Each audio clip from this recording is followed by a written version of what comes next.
Oh my God, we're so fancy now. We're so fancy now.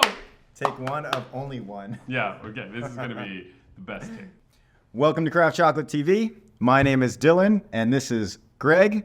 And today is our 100th episode. Yeah, we made it. Let's go home. Well, cheers. Cheers to 100. And what we're drinking right now is the second batch of cacao wine. I just got this today. And I have to say, it's pretty tasty. This one's delicious. A little sweeter. I like it a little sweeter. And it's very also reminiscent of a Tokai or something like that. Yeah, it's like a dessert wine. Yeah, I like it. It's 100% Hawaiian cacao juice. It's really good. From our friend Ben right up the road in Kahaluu. Yeah, anyway, pretty exciting stuff. Yeah. So hopefully we have this more consistently now. It's made right down the street at our neighbor's house. But today we have an extremely interesting topic. And an extremely topical topic. Yes, also.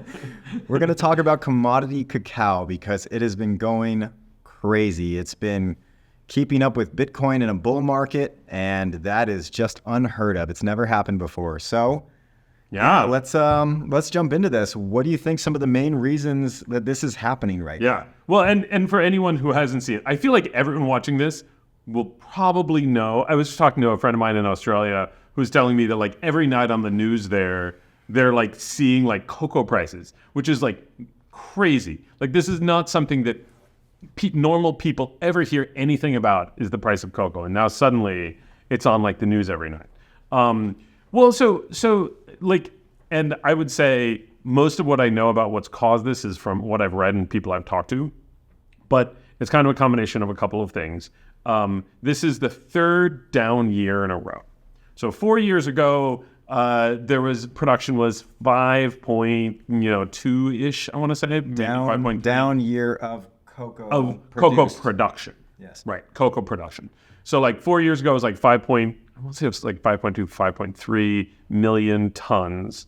And then 3 years ago, it like dipped down to like 4.9 and then went like back up a little bit. And then last year, it was down to 4.5 million tons. About a year ago, the price started to go up a little bit, and it was in the 4,000 a ton range. But this year, the anticipation is there's going to be yet another down year.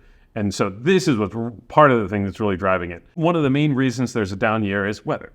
I think people talk about how climate change is going to cause crops to fail. People talk about this all the time. Climate change is causing. It's not going to. We're seeing it right now. Exactly. We're in the middle of this is what happens when weather is erratic. Because it's not about weather being hot or cold. It's about weather being different than what these trees are used to. Right. And so my understanding is that we're talking about West Africa here because it's such a huge contributor to the global market. Yeah. And I believe there was a drought leading into a lot of rain. Exactly. So much rain, and it just didn't stop. And so it ended up messing up the flowers. So it was knocking flowers off, and they didn't get pollinated. Yep. And then, because it didn't stop raining, we developed black pod. Yeah, and then exactly. Apophyra. There's diseases that started to hit. So what was already going to be a bad year turned into a worse year in a series of bad years. Right. Well, and then this year is an El Nino year. And so for Ecuador, who's the third largest producer of cocoa in the world, they always have a down year during El Nino years. And so now you have the combination of Ghana and Cote d'Ivoire having bad years because of sort of chaotic weather, an El Nino year, which then produces an additional down year for like Ecuador. Mexico's having a really terrible year as well. So it's like all these things are really kind of like this perfect storm of factors that end up meaning there's less cocoa on the market. Right. And without that supply, we're going to see prices rise. But they went parabolic. Yeah, that they did. And it's so really that's interesting, not like normal. looking at the graph of all-time cocoa prices, it kind of goes like, and then it goes right up. One of the things that we know has happened is anytime things are really volatile, yes, Wall Street and the London Exchange have been dabbling in this and have, I think, significantly contributed to the prices hitting where they're at now, which is somewhere around $10,000. Yes. Yeah, which is like up there with copper. Yeah, I know, it's true. It's true. And This is commodity. This is just like, don't do anything to it. and we'll talk about that in a bit of what this means for specialty cocoa or craft chocolate. But like the commodity cocoa being, it's, today I think it closed around 9,700, but it's gone above 10,000. Is London also coming below 10,000, or that's still above? I 'Cause I think London was higher than London was higher, and I don't recall, but I think they're both floating around the 10,000 number. What it means is there's not enough cocoa to satisfy demand, and so this is causing a couple of issues. And I think the number was around 30% down in West Africa. Yeah. Which is around 70%. So massive number. Right. And somebody's not going to get cocoa. Someone's not going to get cocoa. There's an additional challenge to it where people who have contracts to deliver cocoa, there are penalties to not being able to deliver on the contract you're delivering on. And so we at Dandelion source cocoa from Ecuador. In Ecuador, people have been paying $10,000, $11,000, $12,000, $13,000 a ton for like dry weight equivalent for the wet beans, in part because I think some people think, well, the market's going to keep going up, and so I want to bet on it, but in part so that they can deliver on contracts that they have. Because if you can't deliver on the contract, there's going to be penalties. Well, I know people aren't delivering on contracts because they can't. Because there's a cash flow issue that is preventing them from being able to. Right. Well, so this gets into, well, what happens when there's not enough cocoa?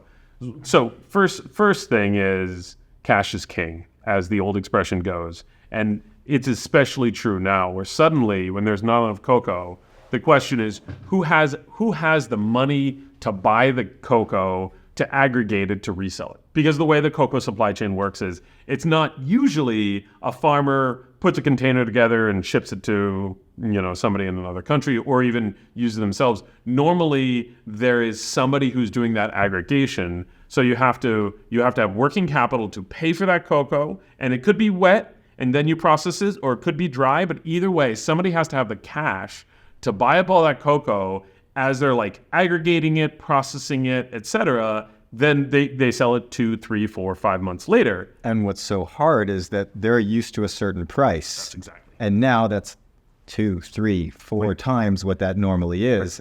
And they just don't have that reservoir in order to do it. I don't think Zorzal would be unhappy about me talking about this. Zorzal, the Dominican Republic, they have a financial plan and the cash that they need on hand to buy the cocoa, but that is based on the old pricing.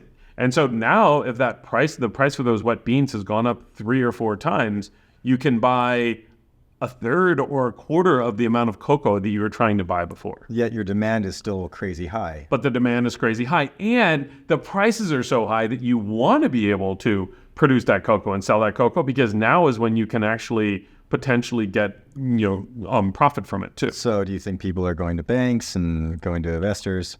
Absolutely. Everybody I have talked to, there's a lot of scramble trying to figure out how they can get cash. And this does mean some people are getting cash at higher interest rates because, it's like any cash you have means that you can buy that cocoa. And even if the interest rate is higher, you don't have to hold on to that cocoa for very long. So it's like you're willing to pay it. So one of the things... you're flipping that. But one of the things that's happening is there is this sort of like cash, there's this scramble for cash going on.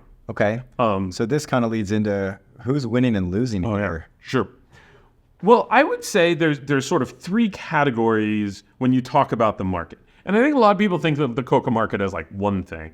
But like we've been buying cocoa that never goes on the exchange, that like we are just talking to a person directly. And I always thought that craft chocolate was kind of in its own market. Like it doesn't... It was. It's like a different commodity almost. And now all of a sudden... that doesn't apply at all. Exactly. These current prices are higher than we would pay for like the best cocoa in the world. Right. I mean, Dandelion... Except in Hawaii. Hawaii is completely off the charts here. Yeah, but now Hawaii doesn't look quite so expensive. If the world market is 10,000... 10 times the amount, it's only 3 times the amount. Times the amount. But so there's sort of 3 different categories. And one category are Ghana and Cote d'Ivoire. And they're kind of in a category all on their own, partially because they're the 2 largest producers by a long shot. But secondly, they both have cocoa boards that stabilize the pricing.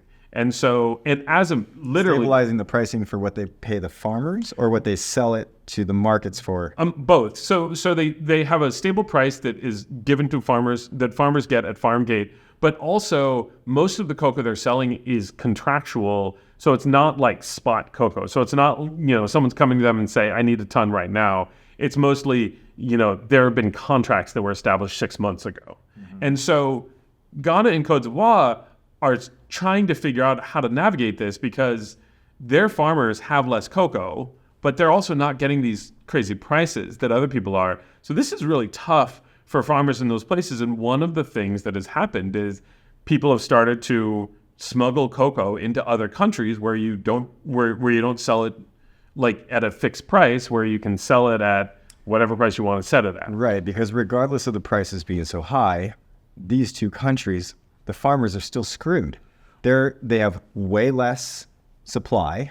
They have less supply, and they're getting the same price that was set 6 months ago. Yes. So they hard to blame them for trying to go over the border. Couldn't agree more. I mean, like I think you're talking about the amount of money differential is, you're talking about like the difference between $1,800 a ton and like $8,000 a ton or something, somewhere in that neighborhood. Like, this is a really big financial difference. So just last Friday, Ghana increased the price by 58%, which is like not a thing that ever happens, but we're in very unprecedented times. And they're doing it in part because they know the farmers are going through this kind of tricky time. There's incentive to try to smuggle cocoa, and so they want to reduce that incentive. But also, it's like the farmers in Ghana are having a tough go at it, and they're trying to like. Do you know what it went from? I don't remember off the top of my head, but I want to say the new price is $2,600, somewhere thereabouts. Which for a farm gate price, is like I mean, it's higher than they've gotten in many, many, many years. So I feel like they're starting to win, at least if they've held out. So I bet to exacerbate this whole thing, the prices were still so low and they knew it was higher, that they were withholding their cocoa to either try and get it over the border or to wait for something like this to happen. So this is, we're just compounding on. We don't know how much of this is going on, but this is human nature. It's like, if you're like, well, if I hold on to this and say I don't have any cocoa now, and maybe I can get more, it's like what I would expect anyone would do in that situation. I often say, if someone came to Dandelion and said, for the next month, we will give you 4 times the price for any bars you can give us. We don't care how well tempered they are. We don't care about the texture. We don't care about the flavor. We just need bars. What would we do? Would we keep selling to our customers, or would we try to sell to that person that's willing to pay us 4 times? This right? happened on the Big Island of Hawaii. Oh, right. That's right. Where you went to this place, and they were paying $7 per pound for wet seed. Right. And everyone was like, "Oh my God!" Well, all right. To translate they got inundated with wet seed. Right. So to translate that, $7 per pound for wet seed. So pound to kilograms is 2.2. Let's say $15. So let's call it $15 a kilo. A kilo, yes. Yeah, $15 a kilo. But wet seed is about a third of dry. Yes. It's 3 times the weight of dry. So when you're saying $15 per kilo of wet, the equivalent of that in dry seed is $45. So farmers were getting the equivalent of $45 or $45,000 a ton. Less work. With less work. Significantly less work. It's true. There's no fermentation step or drying step. Right. Which is arguably a lot more work than just the harvest. The harvest is a ton of work, but it's like one day. Exactly. Fermenting, you're babying this thing for a week. And then drying, you're just raking it for another week. Well, and it could go moldy. It could, any of a number of things can happen during that time frame. But yes, and so in this situation happened over on the Big Island, and then it meant that all these other people who wanted cocoa couldn't get it because the people who were paying this crazy high price because they needed cocoa were able to get all the cocoa they needed. I remember telling farmers that we buy from, you know what? Go for it. Yeah. Give it all to them because this can't last forever. Well, exactly. It doesn't make any sense. And if you can actually make that amount of money with that amount of work as a farmer in Hawaii, All in.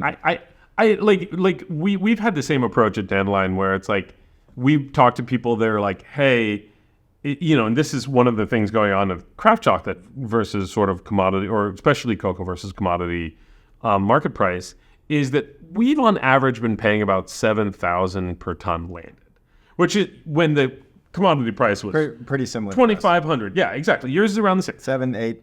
Right. So when the commodity price is 2,500, this is really good. Well, now that's like thousands of dollars less than you can get it by literally putting it on in the exchange and letting anyone buy it. Right. So the question is, well, what should someone do in that situation? Yeah, I've been wondering because we got lucky. Yeah. We came out looking very smart on accident because we have a lot of beans. Yeah, same. We always store about a year's worth of beans. I've talked about this before. We do too. And then it looks like you're a genius because when something goes wrong. And it was more COVID related where it was just so hard to get beans back then that we just started buying a container and figuring out how to store it. Right. And now we always have that much on hand, but we are growing. And so hopefully that doesn't last us a year. Yeah. But Same.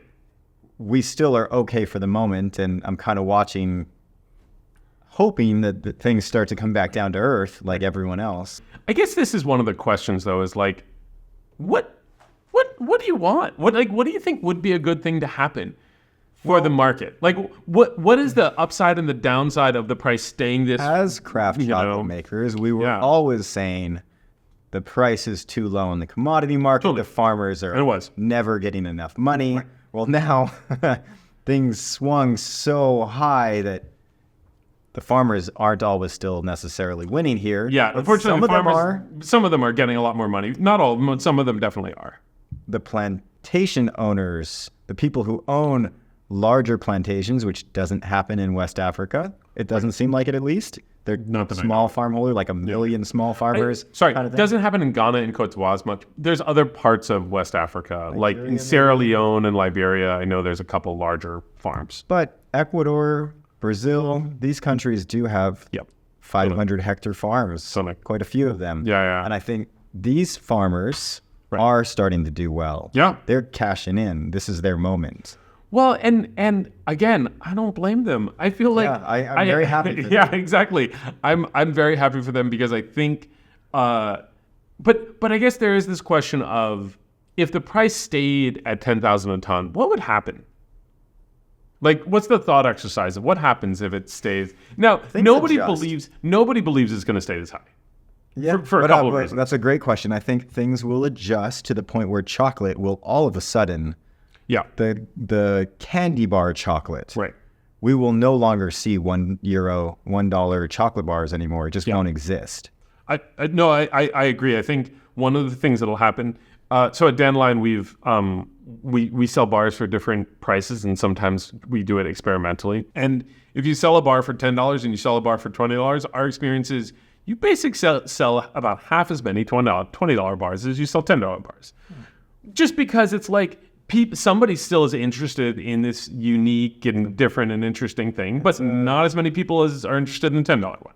Right? Yeah, they're different ceilings. They're different glass ceilings. And so I think you're right that if like the price stayed at 10, the overall price of chocolate goes up and the overall demand goes down. Because a lot of people are going to say, I'd rather buy gummy bears than a chocolate bar if the chocolate bar is that expensive. And naturally, what I would assume is happening right now, there's a lot of people planting cocoa.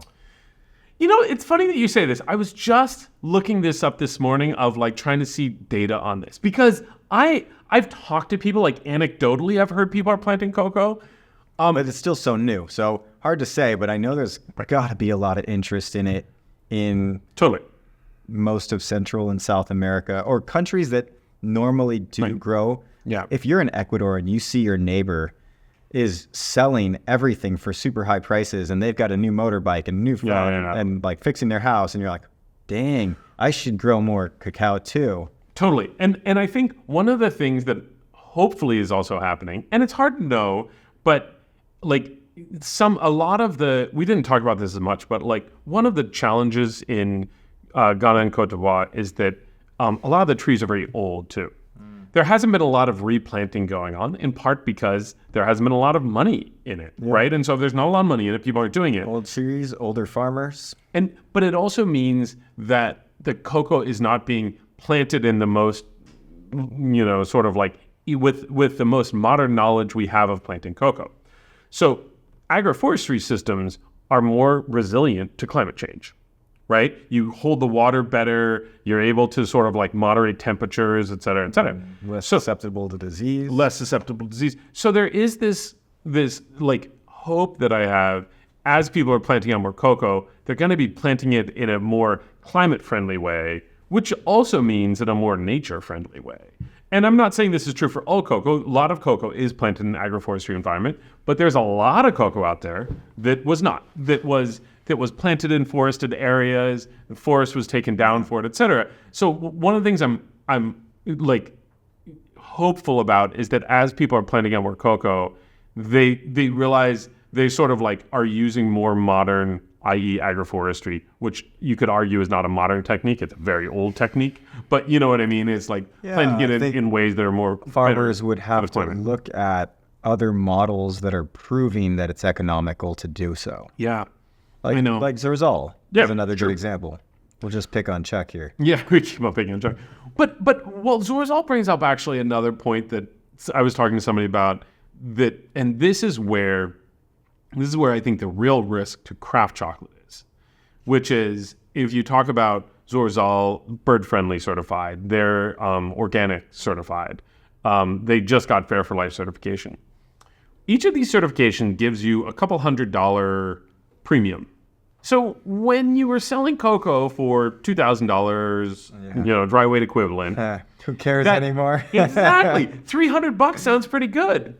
But when you're selling your cocoa for $8,000, and like so this is the main risk, I think. And like I am really happy we are not organically certified right now, because like the organic cocoa used to be the more expensive cocoa, and so you could always get your hands on it because nobody wanted to pay for it.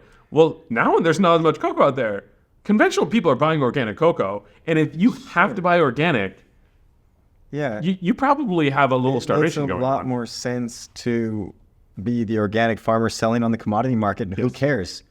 So and you don't have to do the record keeping. You don't have to do all the things. I know. Well, so this is and like let's just throw it out there. Most cocoa is organic by default. Exactly. A lot of it is like is not done with chemical fertilizers or pesticides and that sort of thing. But organic doesn't just mean that. Organic also means non-GMO, but there's no GMO cocoa that people are growing. But organic means you need to like keep track of a lot of this data, and you have to pay for inspectors to come and all these kinds of things that are a lot of overhead when you could just sell it on the commodity market. I was talking to somebody else in Brazil who was saying the same thing, that, like you can sell your diseased beans, you can sell like poorly fermented beans, etc. Oh, the stuff that I've seen sold on the commodity market was shocking. Couldn't believe that it could even be processed in chocolate. Like, not all of it's terrible, but there's definitely, I mean, the good news is no bean goes to waste, right? Like, somebody will buy any bean out there. Like the placentas of the pod that are diseased, like witch's broom. I was just shocked. And I was like, you get money for this? This is trash. And in fact, often they're able to get just almost as much money, which, again, good for farmers. Right now. Sure. But now what it is if somebody says to you, well, I need you to like make sure you're doing better fermentation and drying to make sure you get good flavors out of it, but I'll pay you an extra $1,000 or $2,000 a ton for that. Well, now if you're getting $8,000 and you used to get $2,000, that $1,000 or $2,000 a ton is not worth that time. Enticing. And I think that's the risk. It wasn't even $1,000 or $2,000 a ton. It was like hundreds of dollars. Well, depending on who you were buying from, for the single estates that we were buying from, they were getting thousands of dollars more than they could have gotten on from the local you guys. From us. Yeah, that's a bit different. But even now, it's like if you're trying to buy wet beans and you're trying to say that the farmer, like, this is all you have to do to make sure they're perfectly ripe and all this kind of stuff. So to come back to one of the points that you had brought up, as chocolate makers who are buying beans regularly from a lot of the people we become friends with, what do these guys do when they can sell it for more, or they can still sell it to the craft chocolate makers at lower prices? So what do you think is my honest opinion is like, I don't think cocoa producers owe us anything. I think but I do think there is this question of like, what's the best long-term strategy? So if somebody comes and says, Greg, I can sell all of my cocoa. Well, no, I agree. But if someone comes and says, I could sell all my cocoa for $10,000 a ton, do you want to buy it for $10,000 a ton? And I'm like, well, I got a warehouse. I'm not sure we want to spend that right now. They're like, no problem. We're going to sell it to somebody else. And like, we'll come back and talk to you next year's harvest. Yep. It's a perfectly reasonable thing for someone to do. Yeah. Right? I had somebody write me yesterday wanting to sell cacao for $19 a kilo and send me pictures, and it did not look good. Was this Hawaiian? No. Wow, non-Hawaiian Peru. cacao. Whoa. Yeah, which Peru, excellent quality. Yeah, great One of my cocoa. favorite origins ever. Right. But wow, I was surprised. Yeah. So and I'm just happy I have some reserves. But I do think that a lot of the cocoa producers I've talked to, and like clearly, like I know you are, and we're talking to the people we work with a lot right now because there's a lot going on. But I think you got to do what you got to do. I do think if somebody is like, I'm not going to make cocoa for you for the next 3 years because I think I'm going to be able to sell it all for a lot more than you want to pay for it. Move on. Well, I think then we'll have another conversation 3 years from now. Right. And like we might be like, great, let's start making this bar again. Or we might be in a situation where now we've built another partnership. So I'm not saying anyone should abandon us. And I'm certainly not saying we're planning on abandoning anyone. But I also think like you got to be fair. It's like if this is an opportunity for people to make a lot more money, I think it's very reasonable for people to say, hey, like. There's a compromise here where you do want to keep your good long-term customers because the price will come down. Totally. It can't stay this high forever. And who knows what it comes down to. But, well, you can... Cacao farms are a struggle. Yeah. And so if you can cash in right now, bravo. Well, go for it. And so and again, we have a sourcing report. All of this is public information. I'm not disclosing anything that, any of the people we work with won't get disclosed. Most people have basically raised their prices 10 to 20% for us. Because most of the cocoa we're buying from, not true in Ecuador. Ecuador is like a whole nother story because Ecuador has massive competition. Yeah. But like when you talk about like most of the cocoa so some cocoa we just can't get. So the Guatemalan cocoa that we used to be able to get, it's gone. We can't get it anymore. Let's go into Ecuador real quick. Sure. And I think Dominican Republic's also a really, Dominican Republic, same really deal. interesting Same deal. example. They're in very much the same situation. Totally. Well, so the thing that's happening in those countries is there's no price stabilization that the cocoa board in like Ghana and Cote d'Ivoire puts in place. So it's just competition. And so like the people I've talked to in Ecuador are like, I'll talk to a farmer and I'll say, tomorrow I'm going to pay you this.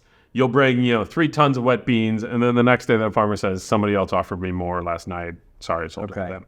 So it's just, super hot. It's just like, and again, don't blame farmers for this because like if you're a farmer who's always been getting 2,000 a ton, dry wet equivalent, 2,000 a ton for your cocoa, and suddenly you can get 6, 7, 8, like, I mean, Yeah, cash in. Yeah, I really don't, I feel like no criticism of that.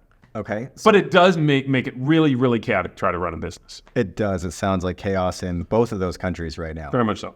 All of the countries that are sort of that mid-sized country, from what I've heard, Peru, similar size as far as production. Yeah, sorry, mid-sized production. So anywhere from 60,000 tons a year to like Ecuador, like 300,000 tons a year. I guess Ecuador was going to be 600,000, 580, somewhere thereabouts. Anyway, but so that middle range. So not the countries that are producing 1,000 or even 10,000, but the countries that are much more in the range where they're producing 100,000 tons. And so this is other countries in West Africa, Indonesia, Dominican Republic, Ecuador, everyone in the top 10 other than Ghana and Cote d'Ivoire. And my understanding is they're all in the same situation where there's an enormous amount of competition. There's a lot of buyers who are all sort of like Right. pushing So the price. we are leading into the next speculative cycle where we're going to be going into another season here in a little bit. Yep. Where do you think we're at on this parabolic curve of cocoa prices? So all indications are this year is not going to be a better year than last year. So I don't think the price is coming down in the fall. Right? So this is the main question is like when the like pod counts come in for Ghana and Cote d'Ivoire, to understand like what this harvest season is probably going to look like. Is it going to come back up or is it going to be still down? It sounds like most indications are it's going to be still down, in which case the price is still going to sort of stay high. I think because there's also this question of people are like, when does the weather get back to normal? And you're like, yeah, that's not how climate change works. There is no normal. It's like, when is the weather going to be amenable to cocoa again? Hard to say. I'm more wondering, when does New York and London kind of cash out and we see how much that was affecting things? Oh yeah, you mean when does the speculation stop? And Right. Yeah, that's a fair point. And so maybe what you're saying is maybe it settles back down to 6,000 or That's exactly what I was yeah. actually.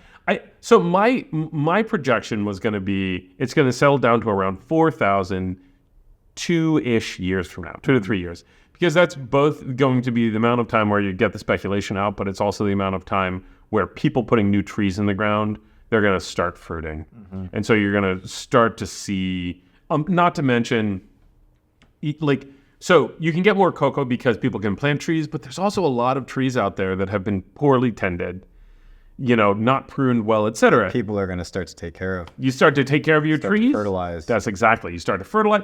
Now you can afford to fertilize. You start to fertilize. You start to take care of the trees. You're going to get more production coming back up, and that only takes a year, 2 years. So that's why my guess is that the price at this time last year, which was like 4-ish, didn't give enough incentive for that to happen. This price definitely gives enough incentive for it to happen. So I think that's what you're seeing is rehabilitation of farms now. You're seeing people starting to plant trees. 2-ish years, I think it's going to settle back down to. I'm hoping 4. Okay, so one more topic that I think would be super interesting to cover right now are folks who make cocoa butter and cocoa powder, because it's already hard enough to get beans. Yeah. Cocoa butter, which has always been significantly higher than beans? Right. Wow. Yeah. What a challenging position that is. So we don't buy cocoa butter. But feeling pretty smart right now. Huh? Again, it seems like we know what we're doing. No, but like people I know, I mean, like I've talked to a lot of people, like 30,000 a ton for cocoa butter does not sound outrageous to most people right now. Yeah, I heard $28 a kilo not that long ago. So yeah, holy cow. Yeah, it used to be $12 to $14, even less. Oh man, 9, 7. See, like that's a huge hike. You could get it for less than 7. In Hawaii, we're shipping, so that's like so there's $7-8 a kilo if you buy a container. Right, but like now the price is definitely like going up. Well, so they're also trying to compete for beans. Well, and again, it's the cash flow thing. Yes. You have to have enough cash to buy the cocoa, to process it, and then sell it. So I want to chat with a friend who we buy our butter from in Brazil. They're called IBC. And I know that he's really struggling with this because it's so much more to buy the beans that he's saying, hey, if you're interested in butter, you have to pay in advance. I'm like, okay.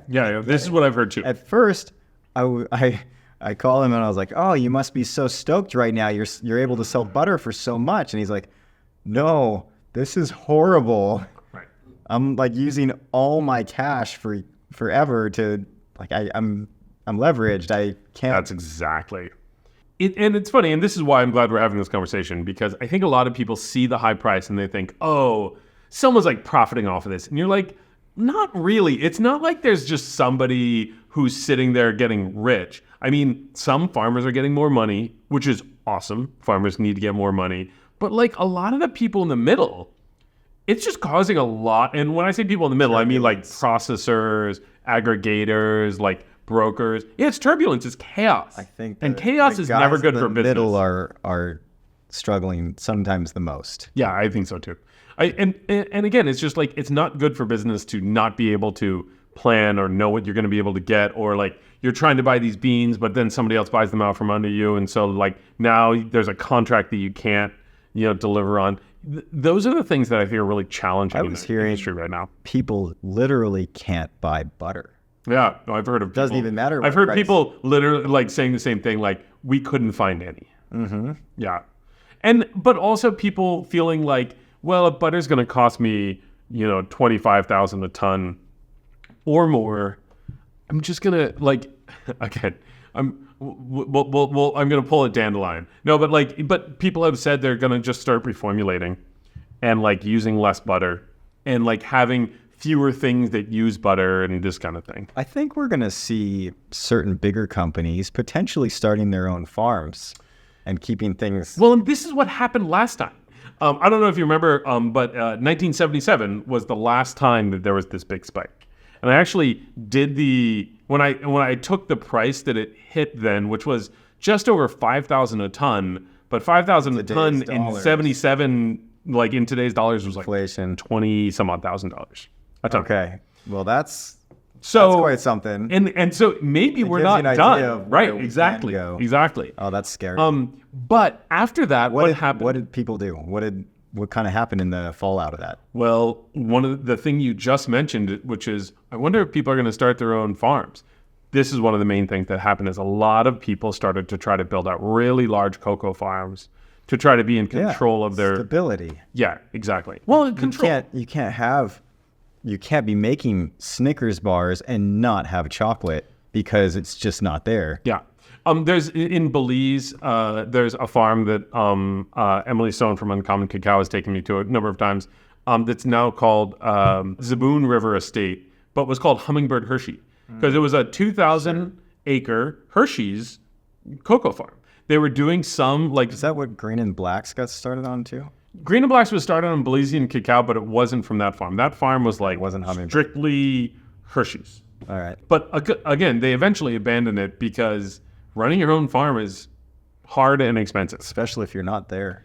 Well, and especially if the commodity price like sinks back down again and you're like, well, I could run my own farm and I have to pay employees, et cetera, et cetera. Way easier to let people farm and you do your cocoa butter pressing or your chocolate manufacturing. And right now, very different jobs. Totally. And like when you're buying a commodity, your smallholder farmer is taking all the risk, right? So the smallholder farmer, you have so many options. You just go somewhere else. That's exactly. Oh, that country's not doing well. Well, this one's fucking cut. Exactly. And if you're having a down year, it's not like you're still playing. Like in our businesses, if COVID was a great example of this, you couldn't sell as much chocolate in COVID. Like, well, your options were fire employees, continue employing all your employees, but like you don't have the income to pay them. This is the same thing that happens to farmers who are like weather dependent. Is like if there's a bad year of weather and you don't have as much cocoa, you just don't get as much money. Whereas if you're a company running a cocoa farm and you have a bad year, well, you don't get as much cocoa, but like you still have this to pay out. Like you still have to pay for employees. You still have to pay out for the like. Yeah, your costs are generally more fixed. Yeah, your costs are more fixed, and so a slew of people started these farms in 77 or just after 77, and then they literally all abandoned them because the price came back down, and then became steady. Right. What was the point? And so I think. But like it is one of the things that happened after that was a lot more planting of cocoa, right? And so I think that's one of the things we're going to see as well. Well, we just are in our fourth bad year now, bad global yields. We'll see what happens this time. Yeah, I know. So I think that was a pretty interesting conversation. It was a good one, and this cacao wine was very tasty. Cheers to episode 100. Episode 100. All right. Great job, Dylan. To 100 more. 100 more.